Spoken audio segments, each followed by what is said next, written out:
Doctor Ajit Bharti आज फिर आपके लिए हिंदी विषय के अंतर्गत हिंदी कहानी और उपन्यास लेकर आया हूँ। तो इसके अंतर्गत हम इन का अध्ययन करेंगे।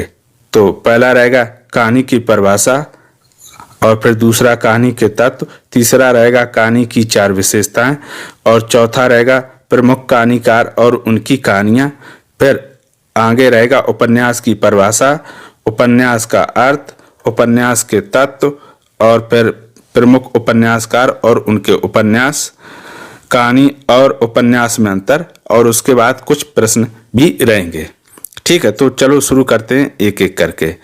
तो पहला रहेगा हमारा प्रश्न नंबर पहला, कहानी की परिभाषा लिखिए। उत्तर, जिसमें जीवन के किसी एक मार्मिक तथ्य या घटना को पात्रों, संवाद एवं घटनाक्रम के माध्यम से नाटकीय रूप में अभिव्यक्ति दी जाती है, उसे कहानी कहते हैं। ठीक है, देखो ठीक से समझ लो। जिसमें जीवन के किसी एक, कितने की बात की गई, एक मार्मिक तथ्य यानी ऐसा जो हमारे हृदय को छू जाए, घटना को पात्रों यानी कैरेक्टर, संवाद जो हम बोलते हैं डायलॉग, एवं घटनाक्रम के माध्यम से नाटकीय रूप में अभिव्यक्ति दी जाती है, उसे कहानी कहते हैं। ठीक है, फिर उसके बाद प्रश्न नंबर दूसरा, कहानी के तत्व लिखिए। तो उत्तर, कहानी के तत्व इस प्रकार हैं। पहला कथा वस्तु, दूसरा चरित्र चित्रण या पात्र, तीसरा संवाद या कथोपकथन, चौथा भाषा शैली, पांचवा देश काल या वातावरण, छठवां उद्देश्य। अब आगे प्रश्न नंबर तीसरा, एक अच्छी कहानी की 4 विशेषताएं बताइए। उत्तर, अच्छी कहानी की विशेषताएं इस प्रकार हैं। पहला, भाषा सरल, सरस और बोधगम्य होती है। दूसरा, शैली कहानी के अनुरूप होती है। तीसरा, पात्रों का प्रभावशाली चित्रण होता है। चौथा, इसका आकार संक्षिप्त होता है। पांचवा, एक ही प्रमुख पात्र के आसपास घटना रहती है। तो ये हो गए आपके एक अच्छी कहानी की 4 विशेषताएं, और हमने कितनी लिखी हैं, 5, जो आपको 4 अच्छी लिखें। अगर परीक्षा में पूछा जाए तो आप चाहें तो 4 ही लिखें, या फिर 5, अगर 4 कहीं जाए तो 4 ही लिखना, अगर उसमें संख्या ना दी हो तो ये 5 लिख सकते हैं। फिर अगला प्रश्न रहेगा प्रश्न नंबर 4, प्रमुख कहानीकार और उनकी कहानियां। उत्तर, प्रमुख कहानीकार और उनकी कृतियां या उनकी कहानियां, है ना। कृतियां या कहानियां एक ही चीज होती, लेकिन यहाँ पर हम सिर्फ कहानी की बात कहेंगे। तो किशोरी लाल गोस्वामी, इनकी कहानी है इंदुमती। फिर शिव प्रसाद सितारे इंद, इनकी कहानी का नाम है राजा भोज का सपना। चंद्रधर शर्मा गुलेरी, उसने कहा था सुखमय जीवन बुद्धू का कांटा। जयशंकर प्रसाद की कहानियां हैं पुरस्कार, ममता, मधुआ, आकाशदीप। फिर उसके बाद आते हैं प्रेमचंद की है पंच परमेश्वर, कफन, परीक्षा, पूस की रात, बूढ़ी काकी। अग्गे की कहानी है रोज, पुलिस की सीटी, खितानी बाबू गए ग्रीन। फिर जैनेन्द्र की है पाजेब, जानवी, पानवाला। राजेंद्र यादव की कहानी है देवा की माँ, छोटे छोटे ताजमहल, मांस का दरिया। फणीश्वर नाथ रेणु, इनकी कहानी का नाम है ठेस, समदिया, पंचलाइट। फिर मन्नू भंडारी की कहानी का नाम है यही सच है, त्रिशंकु, मैं हार गई, अलगाव। उसके बाद फिर अंतिम है यशपाल की है पर्दा, फूलों का कुर्ता, पिंजरे की उड़ान। तो फिर ये देखो हमने जो कहानियां दी हैं, कहानीकार और कहानियां, जो प्रमुख कहानीकार हैं उनकी प्रमुख कहानियां, ठीक, यानी कहानीकार और भी ज्यादा हैं इनसे, और इनकी कहानियां भी इससे ज्यादा, लेकिन हमने यहाँ पर प्रमुख कहानीकार उनकी कहानियों का उल्लेख किया है। फिर अब उसके बाद हम आते हैं उपन्यास पर। ठीक है, कहानियां हमारी समाप्त हो गई। प्रश्न नंबर 5, उपन्यास की परिभाषा लिखिए। उत्तर, उपन्यास की परिभाषा, जिसमें कई प्रासंगिक कथाएं एवं घटनाओं का एक कथात्मक रोचक वर्णन होता है, उसे उपन्यास कहते हैं। ठीक है, अब प्रश्न नंबर 6, उपन्यास का अर्थ स्पष्ट कीजिए। तो उत्तर होगा उपन्यास दो शब्दों से मिलकर बना है। पहला, उप का अर्थ है पास, न्यास का अर्थ है रखा हुआ, अर्थात जिसका अर्थ हुआ पास रखा हुआ। देखो ये जो नीचे दिए ये तो उपन्यास शब्द का अर्थ दिया है, और जो ऊपर है ये परिभाषा है। तो देखो परिभाषा एक बार और समझ लो, जिसमें कई प्रासंगिक कथाएं, यानी उपन्यास क्या रहता है, उसमें एक तो मूल कथा होती है और एक से अधिक कई कथाएं चलती रहती हैं एवं घटनाओं का एक कथ्यात्मक रोचक वर्णन होता है। ध्यान रखिएगा, उपन्यास में एक मूल कथा होती है और उसके साथ में कई छोटी छोटी कथाएं होती है जो बीच बीच में आती हैं और खत्म होती जाती हैं। चलो, उपन्यास की परिभाषा और अर्थ के बाद आता है प्रश्न नंबर 7, जिसमें दिया हिंदी के प्रथम उपन्यासकार का नाम क्या है। तो उत्तर होगा हिंदी का प्रथम उपन्यास परीक्षा गुरु, जिसे 1882 ईस्वी में लिखा गया था, जिसके लेखक हैं श्रीनिवास दास। प्रश्न नंबर 8, उपन्यास के तत्व।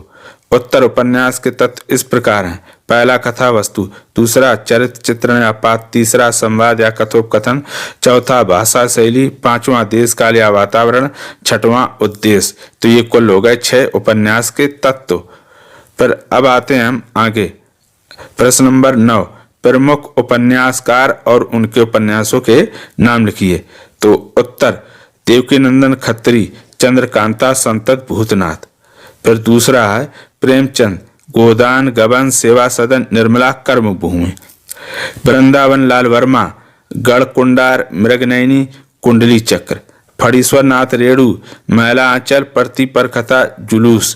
तो जो फणीश्वर नाथ रेणु का मैला आंचल है ये हिंदी का पहला आंचलिक उपन्यास है। यशपाल का झूठा सच, दादा कामरेड। अज्ञे शेखर, एक जीवनी, नदी के द्वीप। जैनेन्द्र, परख, कल्याण और त्याग पत्र। अमृतलाल नागर के उपन्यास हैं बूंद और समुद्र, मानस का हंस, खंजन नयन। फिर आगे आता है नागार्जुन। नागार्जुन का उपन्यास है दुख मोचन, इमरतिया और फिर है बलचनामा।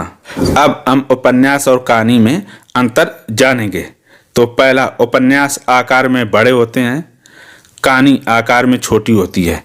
दूसरा, उपन्यास में जीवन का बृहद चित्रण होता है, कहानी में जीवन का आंशिक चित्रण होता है। देखो बृहद का अर्थ होता है बड़ा, यानी उपन्यास बड़ा रहता है इसीलिए उसमें विस्तार से चित्रण किया जाता है, और कहानी में आंशिक यानी एक अंश यानी छोटे किसी भाग का चित्रण होता है।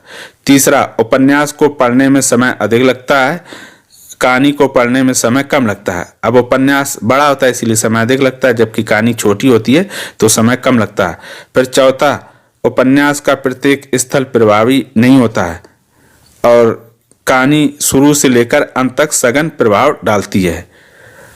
पांचवा, इसमें पात्रों की संख्या अधिक होती है जबकि कहानी में पात्रों की संख्या कम होती है। तो ये उपन्यास और कहानी में 5 अंतर हो गए। अब कुछ महत्वपूर्ण प्रश्न देख लेते हैं जो परीक्षा की दृष्टि से उपयोगी साबित होंगे।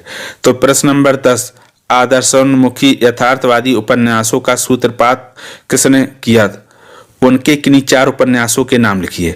उत्तर, आदर्शोन्मुखी यथार्थवादी उपन्यास का सूत्रपात प्रेमचंद ने किया था। तो उनके प्रसिद्ध 4 उपन्यास गोदान, गबन, कर्मभूमि और रंगभूमि। फिर आता है प्रश्न नंबर 11, किन्हीं 2 मनोवैज्ञानिक उपन्यासकार और उनके उपन्यासों के नाम लिखिए। उत्तर, मनोवैज्ञानिक उपन्यासकार और उनके उपन्यास। तो पहला अज्ञे के एक उपन्यास है शेखर, एक जीवनी और दूसरा नदी के द्वीप। और दूसरे हैं जैनेन्द्र, उनकी पहला उपन्यास है परख और दूसरा त्यागपत्र। तो ये कैसे हो गए? मनोवैज्ञानिक उपन्यासकार और उपन्यास। ठीक। फिर प्रश्न नंबर 12, किन्हीं 2 सामाजिक उपन्यासकार और उनके उपन्यासों के नाम लिखिए। उत्तर, सामाजिक उपन्यासकार और उनके उपन्यास। तो पहला है प्रेमचंद, उनके 2 उपन्यास दिए गोदान और गबन। दूसरा है भगवती चरण वर्मा, तो उनका उपन्यास है चित्रलेखा टेढ़े मेढ़े रास्ते। प्रश्न नंबर 13, किन्हीं 2 आंचलिक उपन्यासकार और उनके उपन्यासों के नाम लिखिए। उत्तर, आंचलिक उपन्यासकार और उनके उपन्यास। पहला फणीश्वर नाथ रेणु, इनका एक उपन्यास है मैला आंचल, दूसरा प्रति पर कथा। दूसरा नागार्जुन, तो नागार्जुन के 2 उपन्यास हैं, रतिनाथ की चाची और वरुण के बेटे।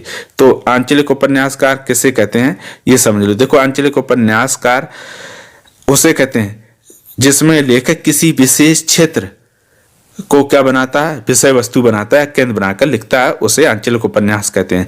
जैसे विशेष क्षेत्र कैसे होते हैं, समुद्र के किनारे रहने वाले झुग्गी झोपड़ियों में, शहरों में रहने वाले किसी झुग्गी झोपड़ी में, या किसी विशेष दूरस्थ ऐसे जगहों पर रहते हैं लोग जहां आना जाना या सुख सुविधाएं कम होती, तो उन स्थानों को जब विषय वस्तु लेखक बनाकर लिखता है तो वो कहलाते हैं आंचलिक उपन्यास। ठीक है। फिर आता है प्रश्न नंबर 14, किन्हीं 2 ऐतिहासिक उपन्यासकार और उनके उपन्यासों के नाम लिखिए। तो ऐतिहासिक उपन्यासकार वही होते हैं जिसमें ऐतिहासिक क्या लिए जाते हैं, घटनाएं और पात्र लिए जाते हैं। ठीक है। तो उत्तर होगा ऐतिहासिक उपन्यासकार और उनके उपन्यास। तो पहला आचार्य प्रसाद द्विवेदी, उनके उपन्यास के नाम है बाणभट्ट की आत्मकथा, चारुचंद्र लेखा। ठीक है। दूसरा है जयशंकर प्रसाद, इनका अजातशत्रु ध्रुव स्वामिनी। प्रश्न नंबर 15, हिंदी की पहली कहानी किसे माना जाता है? उत्तर इंदुमती को। प्रश्न नंबर 16, 11 वर्ष का समय किसकी कहानी है? उत्तर रामचंद्र शुक्ल की। प्रश्न नंबर 17, रानी केतकी की कहानी का दूसरा नाम क्या है? तो इसका सही उत्तर होगा उदयभान चरित। तो इस प्रकार कहानी, उपन्यास और उनमें अंतर तथा उससे संबंधित कुछ अतिरिक्त हमने प्रश्न पूछे, तो जो आपकी परीक्षा की दृष्टि से बहुत महत्वपूर्ण साबित होंगे। कहानी, उपन्यास से संबंधित अगर किसी प्रकार का कोई प्रश्न हो, डाउट हो, तो कमेंट करके हमें अवश्य बताइएगा, और ये भी बताइएगा कि ये कहानी और उपन्यास आपको कैसी लगी। तो फिर आज के लिए इतना ही। अब हम फिर मिलेंगे किसी नए विषय के साथ, तब तक के लिए धन्यवाद।